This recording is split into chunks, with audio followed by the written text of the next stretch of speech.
Assembly پہ گفتگو ہوئی ہے اس موضوع پہ؟ آپ کی صوبائی اسمبلیاں اس موضوع پہ بولی ہیں؟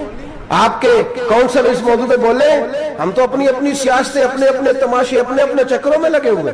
وہ دریا کے اندر سسکتے مسلمان، بنگالی کہتے ہیں ہمارے نہیں، برمی کہتے ہیں ہمارے نہیں، پاکستانی کہتے ہیں ہمارے نہیں، ترکی کہتے ہیں وہ کس کے ہیں؟ وہ کس کے ہیں؟ وہ اللہ کے بندے ہیں، محمد عربی کے غلام ہیں صلی اللہ علیہ وسلم۔ لیکن میرے دوستو، کیا ہمیں کیا غرض ہے؟ وہ جانے، ان کا کام جانے۔ یہ جب تیرے پیروں تک آگ آئے گی پھر تجھے پتا چلے گا یہ بڑی سخت آگ ہے۔ آج جس کافر نے برما پر عرصہ دراز تنگ کیا ہے، مسلمان تھوڑے تھوڑے مفاد لینے کی خاطر نا، بنو عباس اور بنو امیہ کی جنگ چل رہی تھی، بنو عباس جو تھے وہ غالب آ گئے، بنو امیہ جو تھے ان کی حکومت ختم ہو گئی، تو عیسائیوں نے بنو امیہ سے کہا کہ ہم تمہارے ساتھ تعاون کرتے ہیں، ہم تمہارے ساتھ تعاون کرتے ہیں اور بنو عباس پہ غلبہ پا کے تمہیں حکومت دلاتے ہیں۔ بنو امیہ بڑی جدوجہد کر رہے تھے بادشاہی کے لیے، لیکن انہوں نے کہا کہ ہم لڑ رہے ہیں، کوشش کر رہے ہیں، لیکن ہمیں کسی کافر کی مدد کی ضرورت نہیں۔ ہم جتنا مرضی لڑیں لیکن کافروں کے ہاتھوں بنو عباس کو مروانے کو ہم تیار نہیں ہیں۔ میں خبردار، تمہارا آپس کا معاملہ ہے، ہم خود نمٹ لیں گے، تمہیں اجازت نہیں دیتے تم اندر کودو اور کود کر کے تم فسادات پیدا کرو اور مسلمانوں کے اندر تقسیم کرو۔ میرے دوستو، مسلمان کو سوچنا چاہیے، سوچ بڑی رکھنی چاہیے۔ گھر کی جنگ سے نکل آ، اب بہو ساس کے جھگڑے سے باہر آ جا، اب ملے کی سیاست چھوڑ کے باہر کا سوچ۔ اب اسلام کو تیری حاجت ہے۔ اب پوری دنیا جب مسلمان کو دیکھے نا، فیس بک یوز ہوتی ہے، اس پہ نوجوان جب اسلام کی بات کرنے لگے گا، اس پر جب بڑا اسلام کی بات کرنے لگے گا، پوری دنیا میں پیغام جائے گا کہ مسلمان اب جاگنے لگا ہے، مسلم خوابیدہ بیدار ہونے لگا ہے، اب اس کی آنکھیں کھلنے لگی ہیں، اب یہ اپنے مذہب کی بات کرتا ہے، اب یہ اپنے ملک سے، صوبے سے، برادری سے نکل کر بولتا ہے، اب یہ کہتا ہے کہ بازو تیرا توحید کی قوت سے قوی ہے، اسلام تیرا دیس ہے، تو مصطفی ہے۔ اب یہ بڑی سوچ رکھتا ہے، اب یہ عالمی بات کرتا ہے۔ میرے دوستو، ہمارا تو حال یہ ہے، امام اعظم ابو حنیفہ کا فتویٰ ہے، آپ فرماتے ہیں جو مولوی عالمی حالات سے باخبر نہ ہو وہ جمعے کی تقریر نہ کرے، وہ مسلمانوں کی رہنمائی نہیں کر سکتا۔ عالمی حالات سے جو خبردار نہ ہو، تو جس کو چھٹی ہو جائے، تو نے ختم نہیں پڑھا، دوڑ جا مسجد سے، تو ختم نہیں پڑھتا، ہمارے تجھے پتہ ہی نہیں دکان رہتا ہے، بھاگ جا، وہ عالمی حالات پہ بات کرے گا، کیونکہ بیچارے کو تو پتہ ہے میری سویرے چھٹی ہو جانی۔ سیاست کا لفظ چھیڑا نہیں تو میں گیا نہیں۔ یاد رکھے، وہ جو بیداری ہے، وہ جو اعلیٰ ظرفی ہے، وہ جو بڑی سوچ ہے، وہ جو ملت کی سوچ ہے، وہ جو قومیت کی سوچ ہے، وہ جو آگے بڑھنے کا زاویہ ہے، وہ تو اندر، اقبال کہتے ہیں گلا تو گھونٹ دیا اہل مدرسہ نے تیرا، گلا تو گھونٹ دیا اہل مدرسہ نے تیرا، تجھے تو مدرسے والوں نے پلیٹ پکڑا دیا ہے کہ جا سویرے لنگر کٹھا کر کے لا اور دوپہر کو روٹیاں مانگ کے لا اور دیکھ آج مرا کون ہے، ختم کس کا پڑھنا ہے، تو گلا تو گھونٹ دیا اہل مدرسہ نے تیرا، اب کہاں سے آئے گی صدا لا الہ الا اللہ، تو گھونٹ دیا تیرا گلا، تو کیسے بڑی بات کرے گا؟ بڑی بات کے لیے بڑی سوچ چاہیے، بڑی تگودو چاہیے، بڑی کوشش چاہیے، بڑا حوصلہ چاہیے۔ مسلمان چھوٹی چھوٹی لڑائی میں، چھوٹی چھوٹی جنگ میں، ایک دکاندار دوسرے دکاندار سے لڑ رہا ہے، گلی والا دوسری گلی والی سے لڑ رہا ہے، محلے والا محلوں پہ اعتراض، ایک شہر میں رہنے والے میں نے دوسرے محلے پہ اعتراض کرتے دیکھے۔ یقین کریں، ایک شہر میں رہنے والے، علاقے میں بسنے والے کہتے ہیں بھائی توبہ ہے، اس محلے تو اللہ ہی بچائے، لا حول ولا قوت۔ وہ جو تقسیم در تقسیم کی سوچ ہے، اس نے چھوٹے چھوٹے ٹکڑوں میں مسلمانوں کو بانٹ دیا ہے، چھوٹی چھوٹی تقسیم ہے، چھوٹا چھوٹا ہمارا مزاج ہے، چھوٹی سوچ ہے۔ بڑی سوچ کی بات سنیے، صلاح الدین ایوبی، جاگ رہے ہیں نا آپ لوگ؟ تو آخر حضرت صاحب ایڈی وڈی گل چھیڑ چھڑی ہے، یہ مطلب ہی کون نہیں، کنے برما جانا ہے تو کنے مدد کرنی ہے۔ میں تو بھائی فریضہ سر انجام دے رہا ہوں۔ میرے نبی نے فرمایا برائی کو یا ہاتھ سے بدل، ہاتھ سے نہیں بدل سکتا تو زبان سے تو بولنا۔ تو میں معذور ہوں، کمزور آدمی ہوں، ہاتھ سے بدلنے کی طاقت نہیں رکھتا، تو دوسرے درجے پہ تو مجھے عمل کرنے دو نا۔ اثر کرے نہ کرے، سن تو لے میری فریاد، نہیں ہے داد کا طالب یہ بندہ آزاد، رونے تو دو، تڑپنے تو دو، آہیں تو بہانے دو، سسکیاں تو لینے دو، مار کھائیے تو تڑپنے تو دو۔ وہ قرآن پاک برما میں پابندی لگی ہے تو میں یہاں سوچنے لگا ہوں کہ وہاں تو پابندی لگی ہے، یہاں پہلے ہی لوگ کوئی نہیں پڑھتی۔ معاذ اللہ تعالیٰ حالات دن پہ دن مسلمانوں کے لیے ایک ایک کر کے، افغانستان میں جو آگ لگی تھی، پھر وہ عراق میں بھی لگی، پھر وہ لیبیا میں بھی لگی، پھر وہ مصر میں بھی لگی، پھر وہ یمن میں بھی لگی۔ سعودی عرب میں دھماکے ہوئے، میرا دل تڑپا ہے، مجھے پریشانی ہوئی، میں بچے پاس تھے، میں بڑا ڈسٹرب ہوا، میں نے کہا یار یہ ہمارا سب کا اجماعی عقیدت کا مرکز ہے، ہم کم از کم 1000 اختلاف کے باوجود کہا کرتے تھے کہ عرب میں امن ہے یار، وہاں سکون ہے، وہاں دکانیں کھلی چھوڑ کے لوگ چلے جاتے ہیں، وہاں بھی فساد ہونے لگا، وہاں بھی آگ بڑھ گئی ہے، لیکن ہم صرف چھوٹی چھوٹی کر کے جب آگ بجھانے کی کوشش کریں گے اس وقت آگ نہیں بجھے گی، جب ہر آدمی اپنے پیالے میں پانی لے کے آئے گا، ہر شخص اپنے گھر کی نل چلائے گا، ہر شخص نلکا چلائے گا اور پانی نکال کے یہ آگ بجھائے گا، تب یہ آگ بجھے گی۔ ہر آدمی کو کردار سوچ بڑی کرے، نظریہ بڑا کرے، ملت کی بات کرے، مسلمان ہو کے سوچے، مسلمان ہو کے سوچے، خدا را نکلے یہ گھر کے جھگڑوں سے، تھوڑی دیر کے لیے اپنے آپ کو بڑا کرے، بڑی سوچ آپ بنائیں، جب دوستیاں لگائیں، یارانے لگائیں، پھر چھوٹے موٹے حساب سے بچیں۔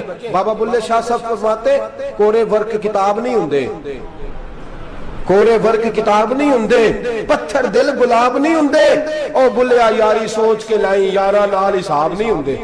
پھر ذرا نکلے اس حساب کتاب سے باہر، بلیا یاری سوچ کے لائیں، یارا نال حساب نہیں ہوندے۔ پھر ذرا بڑا ذہن کرے، چھوڑے اپنے حساب، یبصرون اعلی انفسہم ولنبلونکم بشیء من الخوف والجوع ونقص من الاموال والانفس والثمرات۔ پھر حساب کتاب سے نکلے، پھر امام علی مقام کی طرح یہ سوچ بنائے کہ حسین کے بچے چلے جائیں تو کوئی حرج نہیں، امت پر آنچ نہیں آنی چاہیے۔ ایک امام علی مقام، کل تک امام میدان میں کھڑے تھے تو اکیلے تھے، لیکن آج پوری دنیا کہتی ہے حسین ہمارا ہے، حسین ہمارا ہے۔ آج نظریہ امام علی مقام زندہ ہے، تو اکیلا ہے تو کھڑا ہو، یہ نہ کہا کر چھوٹی سی مسجد ہے، ایک کونا کا کھڑکاوا، مولانا تقریر کر رہے ہیں تو کیا بنے گا، ایک آواز کہیں سے گونجا کرتی ہے، پھر اس میں تاثیر میرا اللہ پیدا فرما دیا کرتا ہے، پھر اس کے اندر قوت میرا رب پیدا فرما دیا کرتا ہے، پھر اللہ اس میں تاثیر پیدا کر کے 4 دانگ عالم میں پھیلا دیا کرتا ہے۔ صلاح الدین ایوبی، مسلمانوں پہ ظلم ہوا، فلسطین میں آگ لگی اور پورے فلسطین کی گلیاں خون سے بھر گئیں، ایک دن کے اندر 70,000 مسلمان قتل ہوا۔ گھوڑوں سے سڑکوں پہ چلا نہیں جاتا تھا، گھوڑے پھسلتے تھے، اتنا خون تھا، اور کچی سڑکیں تھی، اتنا خون تھا، پہلے کچی زمین نے خون پیا، پھر خون اس سے باہر آیا، پھر بھی اتنا سخت 70,000 آدمی قتل ہوا۔ صلاح الدین ایوبی کون تھے؟ میرے غوث اعظم جیلانی کے مدرسے کے طالب علم تھے۔ جامعہ نظامیہ مدرسہ، یہ مدرسے ہیں جنہوں نے دین کے مجاہد پیدا کیے، مدارس ہیں جنہوں نے دین کے مجاہد پیدا کر کے پوری دنیا کے اندر پھیلائے ہیں۔ مدارس کے اندر دہشت گردی آئی، میں اختلاف نہیں کرتا، لیکن ابھی بھی مدرسے ہیں جن مدرسوں سے رسول اللہ کے دین کا سچا درس دیا جاتا ہے، امن، پیار اور محبت کی فضا کو عام کیا جاتا ہے وہ مدارس، اور انشاءاللہ قیامت کی صبح تک وہ مدرسے قائم رہیں گے۔ صلاح الدین ایوبی مدرسے کے طالب علم ہے، مدرسے کا، لیکن مدرسہ اس کا تھا جو ساتھ درویش بھی تھا، جو ساتھ اللہ رسول کے احکامات محبت کے ساتھ پھیلانے والے غوث اعظم جیلانی کا مدرسہ تھا، اس مدرسے کا پڑھنے والا طالب علم۔ دیکھیں نا، علم دین شہید کون تھا؟ نعتیں پڑھنے والا تھا نا، ختم دلانے والا تھا۔ عامر چیمہ شہید کون تھا؟ نعتیں پڑھنے والا تھا نا۔ یہ نعتیں وہ چیز ہوتی ہے جو دلوں کے اندر اثر پیدا کر دیتی ہے، جو نبی پاک کی محبت کو پروان چڑھاتی ہے، اور یہی چراغ جلے گا تو روشنی ہوگی۔ صلاح الدین ایوبی اکیلا اپنے دوستوں سے کہنے لگا مسلمانوں کی مدد کی، چند سالوں میں نکلو مدد کرے۔ انہوں نے کہا تیرے نکلنے سے کیا ہوگا؟ کہنے لگا میں نے نہیں نکلنا، میرے اللہ نے میری مدد کرنی ہے، میرے اللہ نے میری اٹھ باندھ کمر، کیا ڈرتا ہے پھر دیکھ خدا کیا کرتا ہے، اور میں مجھے نکلنے دے، اللہ میری مدد کرے گا۔ تھوڑا تھوڑا کر کے فوج جمع کی، کوشش کی، چند سالوں کے بعد اسی جگہ جہاں مسلمانوں کا خون بہا تھا، اللہ نے اسلام کا جھنڈا پھر سے بلند کر دیا۔ صلاح الدین ایوبی فاتح بن کے مسجد اقصی کے دروازے پہ کھڑا ہے۔ چند سال گزرے، عیسائیوں کا اپنا وہ ظلم ابھی یاد ہے، اور عیسائی سارے لیڈر کہتے ہیں تیاری کر لو، اب ہمارے بچے کاٹے جائیں گے، عورتیں بیوہ ہوں گی، گردنیں کٹیں گی، اب دیکھنا جتنا خون ہم نے بہایا تھا مسلمان اس سے دگنا بہائیں گے۔ صلاح الدین ایوبی گھوڑے پہ کھڑے ہیں اور پوچھتے ہیں او عیسائیوں بتاؤ تمہارے ساتھ کیا کروں؟ گردنیں جھک گئیں، جواب کوئی بھی نہیں۔ کہا تم نے 70,000 مسلمان ایک دن میں مارا تھا، بولو تمہارے ساتھ کیا کروں؟ تم نے ایک دن میں مسلمان یوں کاٹے جیسے گاجر مولی کاٹی جاتی ہے، بولو کیا کروں؟ عیسائی کہنے لگے ہمیں اپنے ظلم یاد ہے، تشدد یاد ہے، بربریت یاد ہے، تو بہتر جانتا ہے تو نے کیا کرنا ہے۔ صلاح الدین ایوبی گھوڑے پہ فاتح کھڑا ہے، آنکھوں میں آنسو آئے، تڑپ کے رویا، کہنے لگا میں تمہارے ساتھ وہی سلوک کروں گا جو میرے مصطفیٰ نے قریش مکہ کے ساتھ فرمایا تھا، لا تصریب علیک، جاؤ تم پر کوئی زیادتی، جاؤ تم آزاد ہو۔ اس نے کہا تو کر کیا رہا ہے؟ کہنے لگا میں کیا کروں، میں اس محمد کا ماننے والا ہوں جس نے معاف کرنا سکھایا ہے صلی اللہ علیہ وسلم، میرے پیروں میں زنجیر ہے رسول اللہ کی غلامی کی، جاؤ تم آزاد ہو۔ اس نے کہا تم آزاد ہو، لوگوں نے کلمہ پڑھنا شروع کر دیا، اشہد ان لا الہ الا اللہ واشہد ان محمدن عبدہ۔ سارے قبیلے کے کچھ نہ کچھ لوگ مسلمان، ایک قبیلہ رہ گیا مسلمان نہیں ہوتا۔ صلاح الدین ایوبی اپنے خیمے میں بیٹھے ہیں تو ایک بی بی آ گئی، اس قبیلے کا کوئی شخص مسلمان نہیں ہوتا۔ بی بی آئی، آگے کہنے لگی میرے 4 بیٹے جنگ میں کھو گئے، چھوٹے چھوٹے بچے جنگ میں کھو گئے، مل نہیں رہے، فوجیوں کو حکم دے مجھے میرے بچے تلاش کر کے دیں۔